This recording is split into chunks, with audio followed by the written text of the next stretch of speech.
parents should know, even if their kid isn't in this site, they need to know that these groups exist. A secret Facebook page set up to supply drugs to students. At least 55 high schools were members. Drop the gun! Body cameras show the moments leading up to a deadly confrontation with police. One of Canada's worst disasters is happening right now. A massive wildfire is burning through a city home to 80,000 people. Why animals in need of homes in other states are often sent to Colorado. And we take a trip to the Stanley with people who say they know a ghost when they see one. 9 News starts now.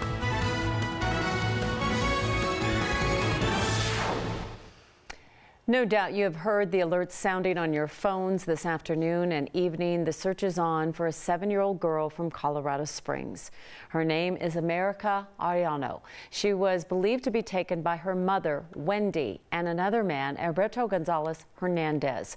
Police say Wendy's parental rights were terminated in January, and she is a danger to her daughter. Police believe they are in a gray 2013 Dodge Avenger with Colorado plates DQH 431. America was last seen wearing a purple dress at her elementary school in Colorado Springs. She has black shoulder-length hair, weighs about 50 pounds. If you have seen her or the car that police are looking for, call police immediately. Parents at dozens of schools in Colorado are learning their children were members of a secret group on Facebook, buying and selling drugs. This group had hundreds of members, middle and high schoolers. 9 News reporter Noel Wren spoke to investigators who say they're more focused on teaching than prosecuting. Whoever knew Facebook Sticky icky is marijuana. could be used as an online marketplace for drugs. You have 10 milligrams of oxys, which is Oxycontin, a prescribed drug. Oxycontin, pot, LSD, cocaine, meth. Here's a real concerning one. Ecstasy, need ASAP. Knew how to make a secret group only members could see. This is actually the secret group, Fly Society 420. The members of the Facebook group were the biggest concern for the Jefferson County District Attorney's Office. You can see they're small quantities, but when you're talking about underage teens purchasing any type of drugs, that's concerning. Investigators found the group and at least 900 members, 171 of them high school and middle school students from across the metro area. 71 of them go to Jefferson County schools. It's really important to us to reach out to those 71 and let them know the danger of what they're involved in. Punishment isn't the priority for Jeffco schools. Nobody's in trouble. It's really an educational opportunity for us about internet safety. Same goes for the DA's office. But our goal is not to prosecute, but to educate. One arrest was made, the administrator of the group, 23-year-old Christopher Boma. DA Pete Weir doesn't expect any other arrests. Just being a member of the group causes me concern, not just as a prosecutor, but also as a parent. The group was shut down. It's a dangerous activity, and we want people to be aware of it, and frankly, we want it to stop. And they say they're ready for the next one to pop up. So the Jefferson County District Attorney's Office, they have some tips for parents right now. They say monitor your kids' social media activity. Check to see which Facebook groups they belong to that might require getting their password, which can be difficult.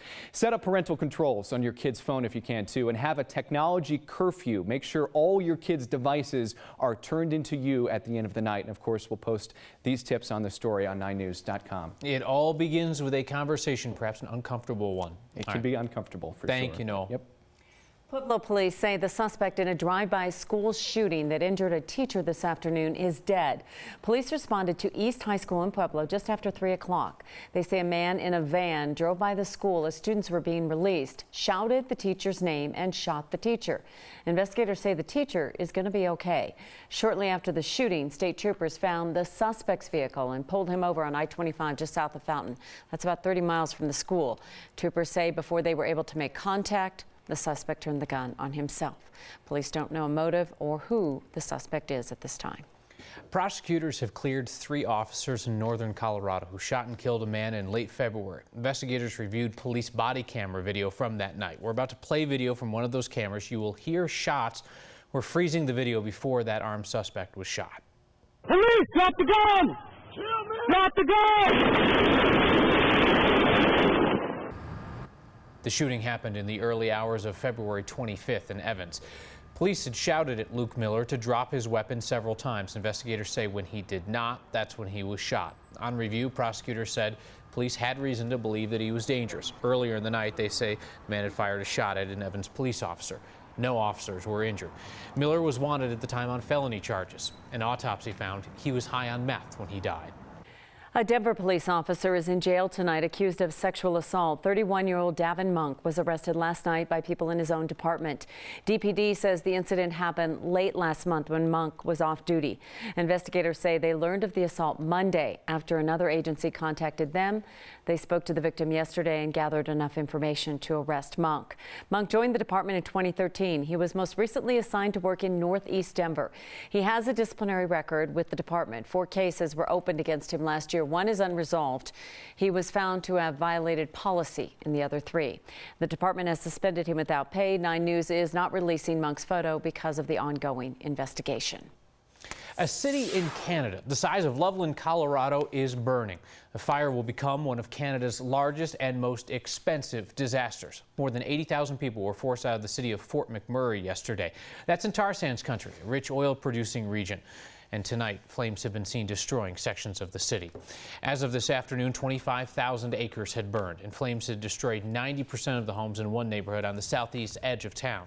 70% were lost in another suburb on the city's south end.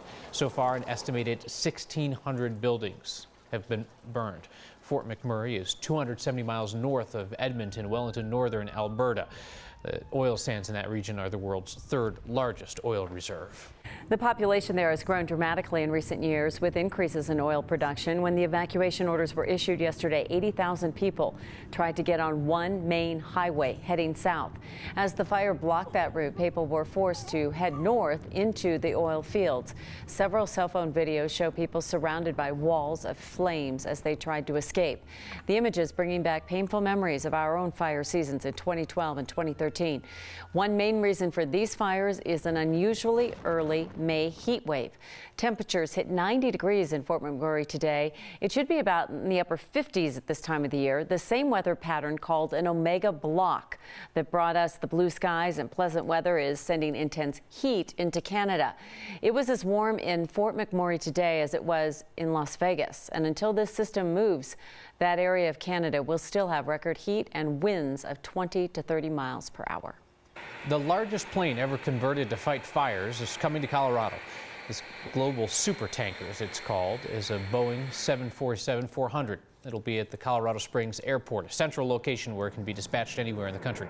Super tanker can carry up to nearly 20,000 gallons of fire retardant for a distance of 4,000 miles from its home base in Colorado. Take a few more weeks of testing before the FAA clears it for use in fighting fires.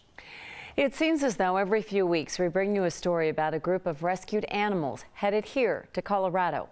Today, nearly 50 dogs were flown here from so-called high-kill shelters in New Mexico and Texas. 9 News reporter Jonathan Gonzalez asked why and what is it about our state that makes it so attractive to animal rescues. Kim, people we spoke with today, animal experts told us that Colorado has more adoption opportunities than many other states do. 95 dogs total today on that flight. The other half of them were flown to Utah. This was all organized by a group called Paws on the Ground Colorado.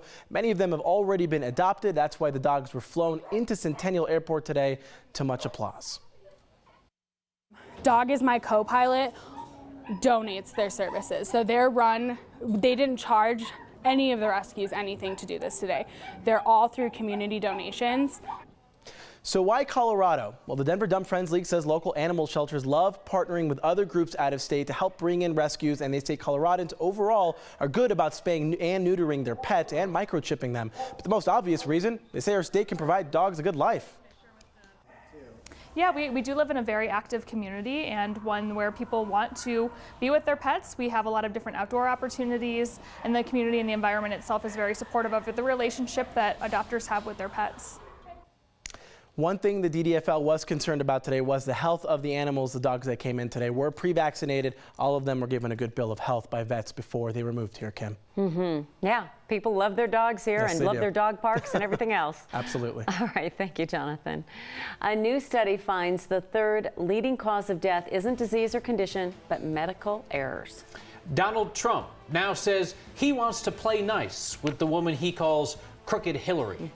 The Stanley Hotel is known for its spooky stories and haunted history.